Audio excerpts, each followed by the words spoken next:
And the same with us with the middleweights. So. That's kind of what's happening with Crawford versus Spence. That'll never happen.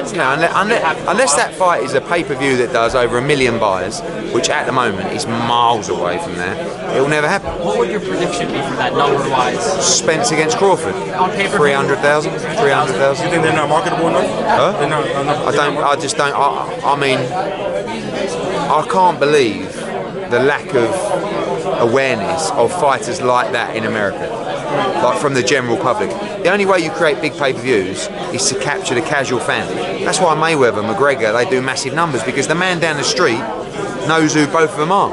You walk out in the street in New York and ask people who Errol, and I joke about it with Deontay Wilder, and it's not a criticism, they are brilliant fighters. But it's just not the mass awareness of these athletes to create 7-digit pay-per-view numbers. So when you decide how much to pay a fighter, does it go more by skill or by popularity?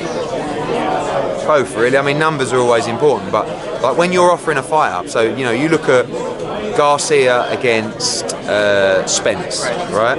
I think that does 200,000 buys. Okay, call it 300,000 buys. That's about $9 million worth of revenue to the show, right? Because time he takes, let's call it $30 a buy into the show. So would we pay more than $9 million rights fee for that fight? Yes, absolutely, and considerably more. So do you want to be fed a story that this fight could do 700,000 buys, or do you want the guaranteed money?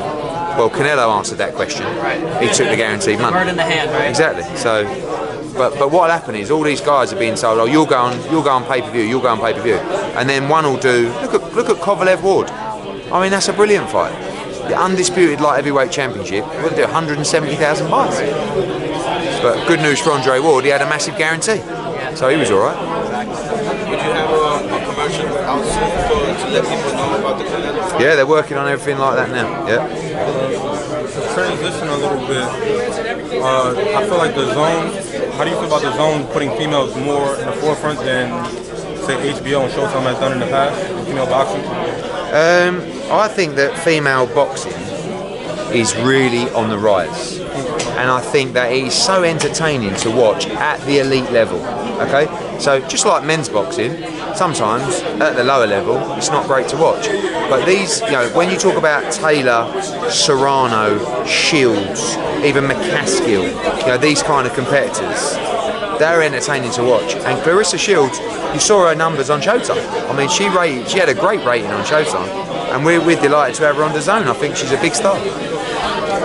Piggybacking off that a little bit, what's the difference in UFC when, like a Ronda Rousey or a Holly Holm or even a Joanna Jędrzejczyk, the women do such great numbers as compared to an almost equivalent with the men, but in boxing that hasn't been the case. I don't think it's far away. I mean, I have to say, Heather Hardy against Shelley Vincent tonight has potentially created as many headlines as Jacobs Derevyanchenko, right? So it's only a case of just making sure that the fans are aware of the stories. But when you read Heather Hardy and Shelley Vincent's stories, I mean, if you can't get into that, you're never going to get into anything. But it's just about awareness, it's about creating personalities, exposing personalities, like Claressa. Put her in front of anybody.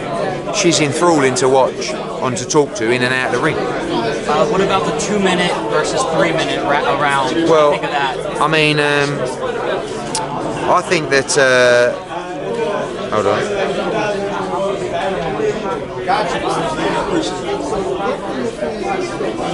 I think that, I've completely forgot the question now. 2-minute rounds versus 3-minute yes, rounds. good point. I like 2-minute rounds, but sometimes I wish the rounds were longer, if that makes any sense at all. It does. Last week with Taylor against Serrano, 3-minute rounds would have been a different fight, I think. But 2 minutes is sometimes short enough for you to escape, if that makes sense. Yeah. But it is fast-paced, and it's exciting to watch. So it kind of forces the fight to be more fun. Yes. But there are times when the bell goes when you go, I wish we could have had another minute. Right. If that makes sense. Hey, Tom. At some point tonight, I would like